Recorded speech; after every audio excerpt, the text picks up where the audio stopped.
Hello everyone, warmest welcome. मैं हूँ रूमी। तो चलते हैं आज के कुछ सवालों के विश्लेषण की तरफ। आज का पहला सवाल, केंद्रीय उत्पाद शुल्क दिवस कब मनाया गया है? तो केंद्रीय उत्पाद शुल्क दिवस 24 फरवरी को मनाया गया है। हर साल 24 फरवरी के दिन केंद्रीय उत्पाद शुल्क दिवस मनाया जाता है।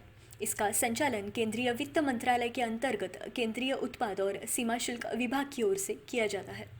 1944 को केंद्रीय उत्पाद शुल्क और नमक कानून को लागू किया गया था। अगला सवाल, कौन सा देश भारत का शीर्ष व्यापार भागीदार बना है? तो अमेरिका यह देश भारत का शीर्ष व्यापार भागीदार बना है। भारतीय वाणिज्य मंत्रालय के आंकड़ों के मुताबिक 2019-20 में अमेरिका और भारत के बीच 88.75 अरब डॉलर का द्विपक्षीय व्यापार हुआ, जबकि इससे पहले वर्ष यानी 2018-19 में यह 87.96 अरब डॉलर रहा था। अगला सवाल, भारत ने किस राज्य के लिए वर्ल्ड बैंक के साथ 68 मिलियन डॉलर का ऋण समझौता किया है? तो भारत ने नागालैंड राज्य के लिए वर्ल्ड बैंक के साथ 68 मिलियन डॉलर का ऋण समझौता किया है। विश्व बैंक का मुख्य उद्देश्य सदस्य राष्ट्रों को पुनर्निर्माण और विकास के कार्यों में आर्थिक सहायता देना है। विश्व बैंक समूह 5 अंतर्राष्ट्रीय संगठनों का एक ऐसा समूह है जो सदस्य देशों को वित्त और वित्तीय सलाह देता है। इसका मुख्यालय वॉशिंगटन डीसी में है। इसकी स्थापना 1944 में हुई थी। अगला सवाल, युवा Bharat the heroes of today नामक पुस्तक किसने लिखी है? तो युवा Bharat the heroes of today नामक पुस्तक देवीर सिंह भंडारी ने लिखी है। इस पुस्तक में 60 से अधिक प्रख्यात युवा व्यक्तित्वों की यात्रा का वर्णन किया गया है जो लौकिक फिनिक्स की तरह राख से उठे और अपरिहार्य बाधाओं के खिलाफ विजयी हुए। यह पाठकों को उठने और अपने जीवन को संभालने के लिए प्रेरित करने का प्रस्ताव करता है। अगला सवाल, किस जिले को प्रधानमंत्री किसान राष्ट्रीय पुरस्कार के लिए चुना गया है? तो आनंदपुरम इस जिले को प्रधानमंत्री किसान राष्ट्रीय पुरस्कार के लिए चुना गया है। आंध्र प्रदेश के अनंतपुरम जिले को प्रधानमंत्री किसान राष्ट्रीय पुरस्कार के लिए चुना गया है। प्रधानमंत्री किसान सम्मान निधि के तहत लाभांशियों का 99.6% भौतिक सत्यापन पूरा करने को लेकर जिले को यह पुरस्कार दिया जाएगा। अगला सवाल, अमेज़ॉन इंडिया ने इलेक्ट्रिक मोबिलिटी के प्रति अपनी प्रतिबद्धता को मजबूत करने के लिए किसके साथ साझेदारी की है? तो अमेज़ॉन इंडिया ने इलेक्ट्रिक मोबिलिटी के प्रति अपनी प्रतिबद्धता को मजबूत करने के लिए महिंद्रा इलेक्ट्रिक के साथ साझेदारी की है। अमेज़ॉन इंडिया ने भारत में सामान की डिलीवरी के लिए इलेक्ट्रिक गाड़ियों की मांग को ध्यान में रखते हुए भारतीय ऑटोमोबाइल कंपनी महिंद्रा इलेक्ट्रिक के साथ मंगलवार को समझौता किया। दरअसल 2020 में अमेज़ॉन इंडिया ने भारत में 2025 तक सामान की डिलीवरी करने वाली गाड़ियों की एक बड़ी फ्लीट तैयार करने की बात की है। इन गाड़ियों में लगभग 10,000 इलेक्ट्रिक व्हीकल्स होंगे। महिंद्रा इलेक्ट्रिक का डिलीवरी व्हीकल ट्रियो 7 शहरों बेंगलोर, नई दिल्ली, हैदराबाद, अहमदाबाद, भोपाल, इंदौर और लखनऊ में पहले से चल रहा है। अगला सवाल, फूलों, सब्जियों और बागवानी का 2 दिवसीय उत्सव का आयोजन कहाँ किया गया है? तो फूलों, सब्जियों और बागवानी का 2 दिवसीय उत्सव का आयोजन वाराणसी में किया गया है। वाराणसी में फूलों, सब्जियों और बागवानी को 2 दिवसीय उत्सव का आयोजन किया गया है, जिसमें कई संगठनों, नर्सरी और सरकारी विभागों ने भाग लिया। हमारे संवाददाता ने बताया कि स्थानीय लोगों ने कट फ्लावर्स, सजावटी और औषधि पौधों, फलों, सब्जियों और फूलों की सजावट का आनंद लिया। फूलों से बनाकर दिखाई गई वाराणसी के बनारसी पान और लंगड़ा आम की किस्म मुख्य आकर्षण रही। महोत्सव का उद्देश्य पर्यावरण के लिए जागरूकता को बढ़ावा देना और क्षेत्र के किसानों को प्रेरित करना था। अगला सवाल, आईएएफ चीफ राकेश कुमार सिंह किस देश की 3 दिवसीय यात्रा पर गए हैं? तो आईएएफ चीफ राकेश कुमार सिंह बांग्लादेश की 3 दिवसीय यात्रा पर गए हैं। इंडियन एयरफोर्स, जिसे हम भारतीय वायुसेना के नाम से भी जानते हैं, इसे शॉर्ट में आईएएफ भी कहते हैं, जिसका पूरा नाम इंडियन एयरफोर्स है। ये भारत की भारतीय सशस्त्र सेना का एक पार्ट है, जिनका काम वायु युद्ध, वायु में भारत की सुरक्षा करना इत्यादि काम इंडियन एयरफोर्स में होता है। अगर इंडिया में किसी भी तरह का हवा में हमला किया जाए तो यह फोर्स उनकी सहायता करता है। अगला सवाल, किस राज्य सरकार ने बड़े होटलों को उद्योग का दर्जा देने का फैसला किया है? तो केरल राज्य सरकार ने बड़े होटलों को उद्योग का दर्जा देने का फैसला किया है। केरल भारत का एक प्रांत है। इसकी राजधानी तिरुवनंतपुरम त्रिवेंद्रम है। मलयालम यहाँ की मुख्य भाषा है। हिंदुओं तथा मुसलमानों के अलावा यहाँ ईसाई भी बड़ी संख्या में रहते हैं। भारत की दक्षिण पश्चिम सीमा पर अरब सागर और सह्याद्री पर्वत श्रृंखलाओं के मध्य एक खूबसूरत भूभाग स्थित है, जिसे केरल के नाम से जाना जाता है। अगला सवाल, एचएसबीसी ने वित्तीय वर्ष 2022 में भारत की जीडीपी कितने प्रतिशत रहने का अनुमान लगाया है? तो एचएसबीसी ने वित्तीय वर्ष 2022 में भारत की जीडीपी 11.2% रहने का अनुमान लगाया है। Hong Kong and Shanghai banking Corp यानी एचएसबीसी भारत से कारोबार समेटने की तैयारी में है। यह विदेशी बैंक भारत में चल रही 50 में से 24 शाखाओं को बंद करने वाला है। ये शाखाएं 14 शहरों में हैं। अगला सवाल, किस देश ने टीकाकरण प्रमाण पत्र वाले लोगों के लिए ग्रीन पास जारी किया है? तो इजराइल इस देश ने टीकाकरण प्रमाण पत्र वाले लोगों के लिए ग्रीन पास जारी किया है। इजराइल राष्ट्र दक्षिण पश्चिम एशिया में स्थित एक देश है। यह दक्षिण पूर्व भूमध्य सागर के पूर्वी छोर पर स्थित है। इसके उत्तर में लेबनान, पूर्व में सीरिया और जॉर्डन तथा दक्षिण पश्चिम में मिस्र है। यरूशलेम इसराइल की राजधानी है, पर अन्य महत्वपूर्ण शहरों में तेल अवीव का नाम प्रमुखता से लिया जा सकता है। यहाँ की प्रमुख भाषा इब्रानी यानी हिब्रू है, जो दाहिने से बाएं लिखी जाती है। यहाँ के निवासियों को इस्राएली कहा जाता है। अगला सवाल, महिलाओं को मालिकाना हक देने वाला पहला राज्य कौन बना है? तो महिलाओं को मालिकाना हक देने वाला पहला राज्य उत्तराखंड बना है। उत्तराखंड राज्य निर्माण में मातृशक्ति का बहुमूल्य योगदान रहा है। मातृशक्ति को आत्मनिर्भर बनाने, विमेन एम्पावरमेंट इन उत्तराखंड की दिशा में त्रिवेंद्र सरकार ने अब तक का सबसे ऐतिहासिक फैसला लिया है। प्रदेश में महिलाओं को अब पति की पैतृक संपत्ति, राइट्स इन हस्बैंड्स प्रॉपर्टी में भी बराबरी का हक मिल सकेगा। पत्नियां पति की पैतृक संपत्ति में सह खातेदार होंगी। इससे महिलाओं को कई तरह के फायदे होंगे।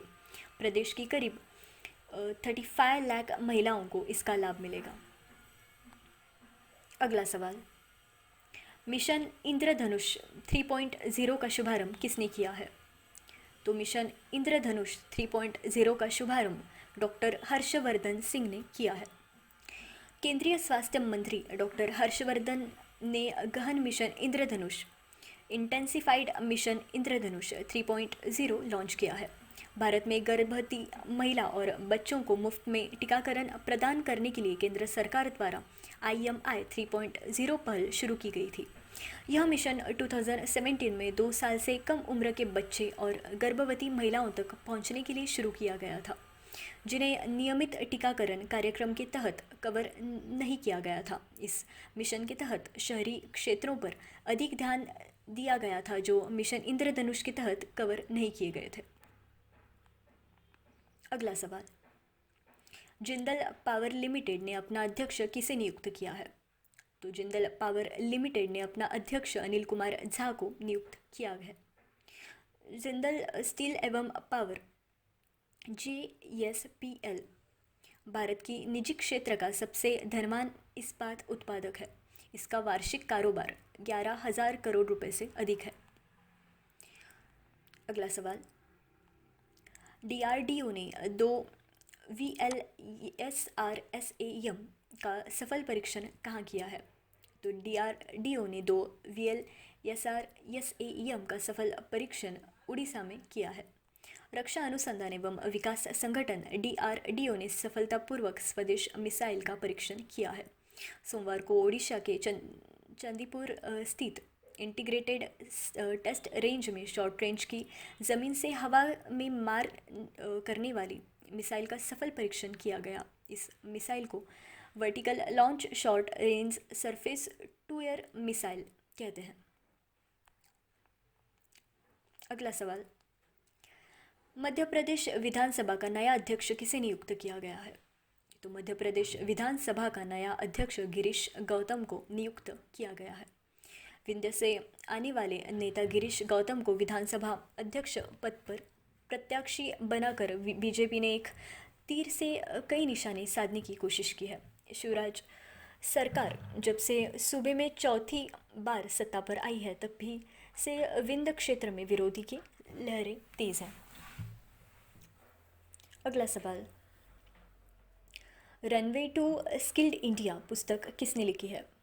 तो रनवे टू स्किल्ड इंडिया यह पुस्तक डार्ली कोशो ने लिखी है। अगला सवाल, पेपरलेस बजट प्रस्तुत करने वाला भारत का पहला राज्य कौन सा बन गया है? तो पेपरलेस बजट प्रस्तुत करने वाला भारत का पहला राज्य उत्तर प्रदेश बन गया है। योगी आदित्यनाथ सरकार ने उत्तर प्रदेश विधानमंडल में पहला पेपरलेस बजट प्रस्तुत किया। वित्त वर्ष 2021-22 का बजट राज्य के वित्त मंत्री सुरेश खन्ना ने मुख्यमंत्री योगी आदित्यनाथ की मौजूदगी में प्रस्तुत किया। सदन में लैपटॉप से बजट पढ़ते हुए खन्ना ने कहा कि सरकार का लक्ष्य उपरों को आत्मनिर्भर बनाना तथा सर्वांगीण विकास करना है। अगले वर्ष होने वाले विधानसभा चुनाव से पहले यह योगी आदित्यनाथ सरकार के मौजूदा कार्यकाल का 5वां बजट है। अगला सवाल, किस राज्य के मुख्यमंत्री ने ग्रामीण इलाकों में बेहतर स्वास्थ्य सुविधा उपलब्ध कराने के लिए वंडर ऐप लॉन्च किया है? तो बिहार राज्य के मुख्यमंत्री ने ग्रामीण इलाकों में बेहतर स्वास्थ्य सुविधा उपलब्ध कराने के लिए वंडर ऐप लॉन्च किया है। दरभंगा में गर्भवती के लिए वरदान साबित हो रहा वंडर ऐप का उपयोग अब सूबे की राजधानी पटना समेत गया, भागलपुर, मुजफ्फरपुर और नालंदा में भी किया जाएगा। यह सुविधा सोमवार से दरभंगा समेत सभी 6 जिलों में बहाल हो जाएगी। मुख्यमंत्री नीतीश कुमार ने राजधानी पटना के संवाद भवन में इस ऐप को आत्मनिर्भर बिहार 7 निश्चय पार्ट 2 के तहत एक कार्यक्रम में सूबे के उपरोक्त अस्पतालों में लागू करने का शुभारंभ किया। अगला सवाल, H5N8 बर्ड फ्लू से इंसानों के संक्रमित होने का विश्व का पहला मामला किस देश में आया है? तो H5N8 बर्ड फ्लू से इंसानों के संक्रमित होने का विश्व का पहला मामला रूस इस देश में आया है। रूस में बर्ड फ्लू के घातक वायरस का इंसानों तक पहुंचने का पहला मामला सामने आया है। रूस के वेक्टर रिसर्च सेंटर ने पुष्टि की है कि उनके देश में 7 लोगों के अंदर H5N8 वायरस मिला है। ये सभी लोग एक ही पोल्ट्री फार्म में काम करते थे, जिसके बाद से रूस की स्वास्थ्य एजेंसियां इन सभी संक्रमित व्यक्तियों को आइसोलेशन में रखकर संपर्क में आने वाले लोगों को ट्रेस कर रही है। अगला सवाल, नाव के जरिए 70 दिन में अटलांटिक महासागर पार करने वाली दुनिया की सबसे युवा महिला कौन बनी है? तो नाव के जरिए 70 दिन में अटलांटिक महासागर पार करने वाली दुनिया की सबसे युवा महिला जैस्मिन हैरिसन बनी है। ब्रिटेन की रहने वाली एक टीचर अकेले नाव चलाते हुए अटलांटिक महासागर को पार करने वाली सबसे कम उम्र की महिला बन गई है। उत्तरी यॉर्कशायर में रहने वाली जैस्मिन हैरिसन इस कारनामे को अंजाम दे चुकी हैं। वह पार्ट टाइम स्विमिंग टीचर और बारटेंडर हैं। जैस्मिन ने कैनरी आइलैंड के ला गोमेरा से पिछले साल दिसंबर में अपनी यात्रा की शुरुआत की थी। उन्हें अटलांटिक महासागर में स्थित एंटीगा पहुंचने में 70 दिन 3 घंटे और 48 मिनट का समय लगा। अगला सवाल, लीबिया के अंतरिम प्रधानमंत्री कौन बने हैं? तो लीबिया के अंतरिम प्रधानमंत्री मोहम्मद यूनुस मेनीफी बने हैं। लीबिया में नेशनल ट्रांजिशनल काउंसिल के शिक्षाविद अब्दुल रहमान अल-किब को देश का नया अंतरिम प्रधानमंत्री चुना है। एनटीसी ने तानाशाह कर्नल मुअम्मर गद्दाफी की मौत के बाद देश को आज़ाद घोषित किया था और अब नए अंतरिम प्रधानमंत्री की नियुक्ति हुई है। उन्होंने महमूद जिब्रील का स्थान लिया है। महमूद ने गत 20 अक्टूबर को गद्दाफी के मारे जाने के 3 दिन बाद इस्तीफा दे दिया। आज का आखिरी सवाल, चीन ने बाल अपराधों से निपटने के लिए कुछ गंभीर अपराधों में अपराधियों की उम्र 14 से घटाकर कितने वर्ष कर दी है? तो चीन ने बाल अपराधों से निपटने के लिए कुछ गंभीर अपराधों में अपराधियों की उम्र 14 से घटाकर 12 वर्ष कर दी है। चीन ने बाल अपराधों से निपटने के लिए कुछ गंभीर अपराधों में अपराधियों की उम्र 14 से घटाकर 12 वर्ष कर दी है। संशोधित कानून के तहत 12 से 14 साल का किशोर इरादतन हत्या या इरादतन घायल करने के कारण होने वाली मौत या गंभीर रूप में अशक्तता के लिए जिम्मेदार माना जाएगा। नया कानून 1 मार्च से लागू होगा। तो आज के सेशन को समाप्त करते हुए मैं रूमी आप सबकी रज़ा लेती हूँ। Stay motivated, stay connected, see you in the next session. Thank you.